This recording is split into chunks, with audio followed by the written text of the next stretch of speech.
the name of the Father, and of the Son, and of the Holy Ghost. Amen. I really like it better when Father Kelly preaches the final faculty talk and makes everybody cry.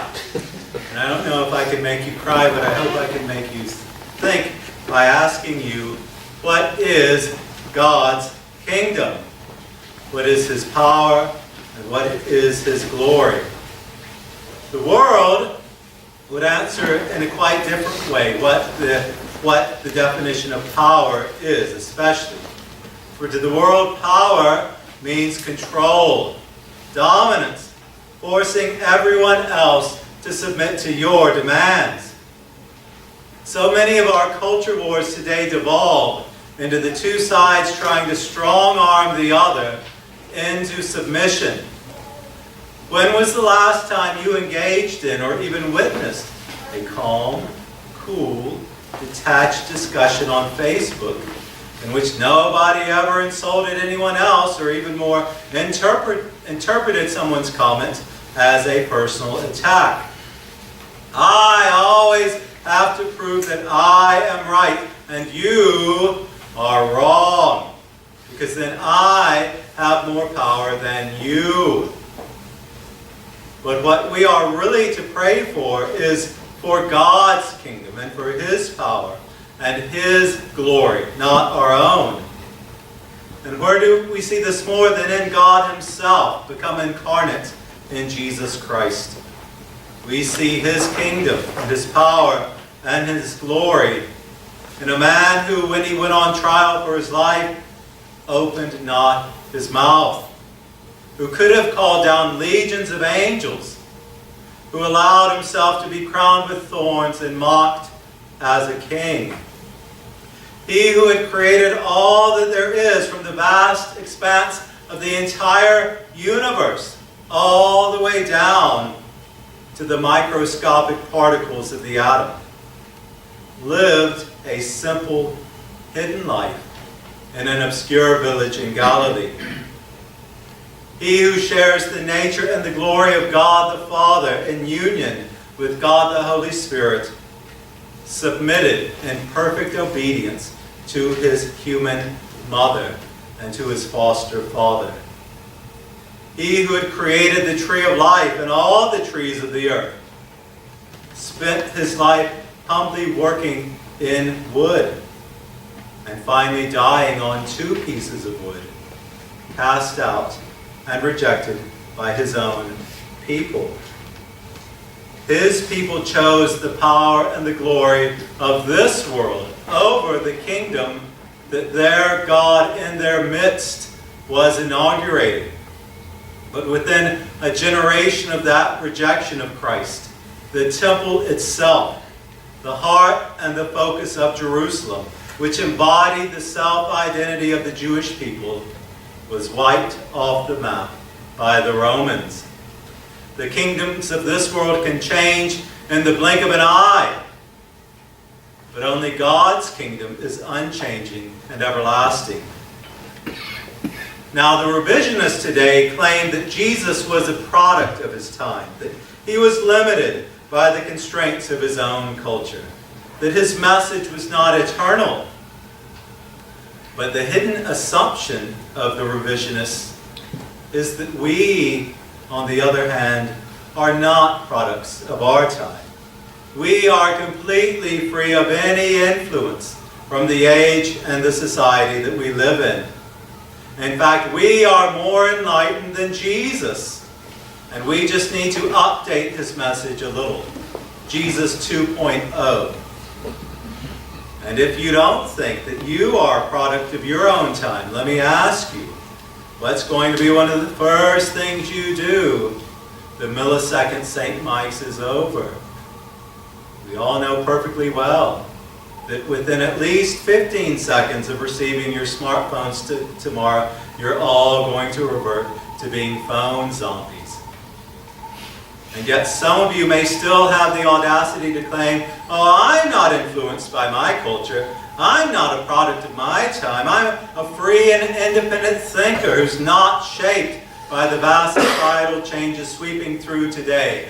Oh, wait a second, I just got a tweet. We'll have to finish this conversation later. Prove me wrong tomorrow. And don't pack up the St. Mike's ethos along with your dirty clothes. When you leave St. Mike's tomorrow, don't leave the kingdom and the power and the glory of God behind. That is why he brought you here this week and filled you with his glory, so that you may be vessels of his glory out there the other 51 weeks of the year. Now, some of you know that I love the obscure saints. And one of my favorites is coming up just a couple of days from now on Monday, the 17th of July. So it will be your first day back to the drudgery of regular life. We'll leave tomorrow, and then of course Sunday, you will all go to your parish church. And incidentally, if 2 days from now you skip church because, I've been in church all week long, then you have entirely missed the whole point of St. Mike's. Then on Monday, you are, in a sense, on your own. Though, of course, you are never truly on your own, which, if you don't understand that by now, either you've missed yet another one of the points of St. Mike's. So anyway, Monday is the feast day of St. Alexius, whose story goes like this. Alexius was a young gentleman, the only son of a pious and generous couple in Rome in the late 300s. This was the period after the official persecution of the church by the Roman government had stopped. And in fact, the emperors themselves had become Christians. So many powerful and influential people were pouring into the church. So in other words, this was a period where the church was becoming lazy and worldly. But God always provides his saints, and often hidden saints, to remind his bride to return to her true love. And Alexius was one of those hidden saints that God used as a contradiction to the contemporary culture. On the day of his wedding, instead of consummating his marriage, Alexius explained to his bride that he was completely filled with an even greater passion towards God, and that God's will was for him to flee the worldliness of Rome, which he did the very next day. For 17 years he lived as a beggar throughout the Holy Land, dwelling in the shadows of the great churches of the Middle East, and subsisting on the charity of strangers, offering his life as a sacrifice of prayer for all those he encountered. Whenever people would finally realize that they had a living saint in their midst, he'd flee to another city, lest the glory of man distract him from the glory of God. On his final flight through the eastern Mediterranean, his ship was blown off course all the way to Rome, which he took as a sign from God to continue his ministry hidden right in the city of his birth. And in fact, one of the first people he encountered was his own father, who no longer recognized him after 17 years from his withered and his ragged appearance. He asked his father only for a place to beg, and his father, never realizing that he was his own son, offered him the space under the staircase leading up from the street to the entranceway to their house, which in those days would have been on what we call the second floor.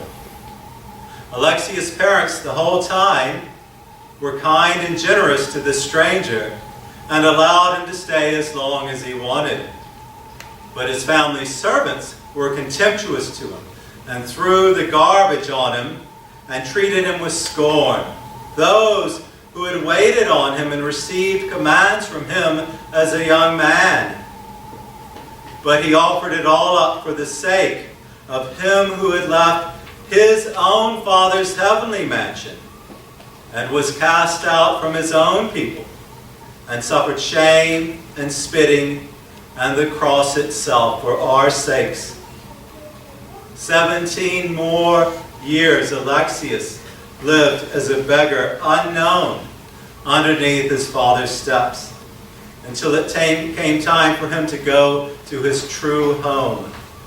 And that night, both the Pope and the Emperor were told in a dream to seek for the man of God. And in the morning they were led to that staircase, where just moments before, Alexius had resigned his soul in peace into the hands of the crucified one. The most powerful men in Rome, along with Alexius's father and mother who had gathered there at the stairs, as well as his bride, who had lived herself in holiness for the last 34 years, found in his hand a parchment written by himself. When they unrolled it, they read his own story, which he had composed in his own hand. And they learned that this beggar under their stairs for 17 years was in fact the heir of that very house. The first time I preached on St. Alexius, I must not have done a very good job of explaining what the point was, because one of my parishioners, a pious and very conscientious young woman, asked me after the service, so all he did was sit there? Well, the point of St. Alexius is as a sign of contradiction to this world, just as was the cross. Alexius reminds us that the kingdoms and the power and the glory of this world will all fade away. It will all be as dust before long, and that only God's kingdom and His power and His glory are eternal. All the political parties and the debates and the iPhones and the technology are all nothing compared to God's kingdom. But you were made for a place in His kingdom. You were made to live by His power, and you were made ultimately to behold His glory. On Monday, as you return to the drudgery and the vanity and the emptiness of the so-called real world, go out and be an Alexius under whatever stairs you are placed, hidden to the world as to yourself, but through your love and your compassion and your humility, a sign of the King of Kings and Lord of Lords, who Himself was hidden in our midst. On Monday, tip your hat to St. Alexius and live out as he did that gospel of a kingdom of humility, of power through earthly weakness, and of glory through suffering. And if you need a little pick-me-up, just remember these last words that we will offer corporately to Christ this week. Crowns and thrones may perish, kingdoms rise and wane, but the church of Jesus, constant will remain. Gates of hell can never against that church prevail. We have Christ's own promise, and that cannot fail. In the name of the Father, and of the Son, and of the Holy Ghost. Amen.